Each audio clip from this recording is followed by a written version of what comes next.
Василек синий сыя гүл деп айтылат кыргыздарда. Василек синий көз ооруларына жакшы.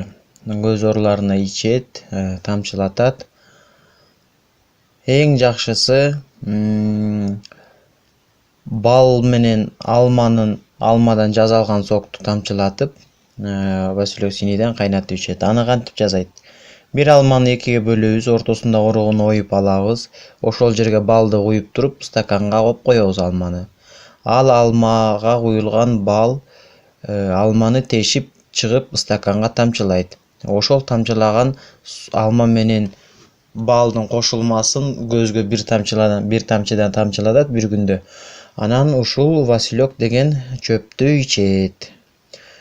Дарылануу курсу 1 ай болот. 1 айга 5-6 пачка чөп кетет. Анан 1 килограмм алма, 50 грамм бал кетет. Ушул рецепт менен дайыма дарыланып жүрсө, көздүн көрүүсү жана башка көптөгөн көздүн ооруларын алдын алат жана айыктырат.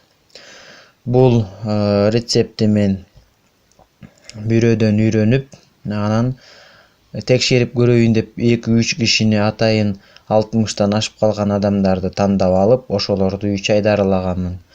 Жыйынтыгы абдан жакшы болгон. Анан ошондон бери бул чөптү мен дайыма жылда терип, жылда сата турган болуп калганмын. Василек синий применяется при глазных заболеваниях. Это очень хорошо помогает. Надо пить настой или варить. Можно настойку делать и варить, или кипятить можно. Пить 200 грамм 3 раза в день по 200 грамм.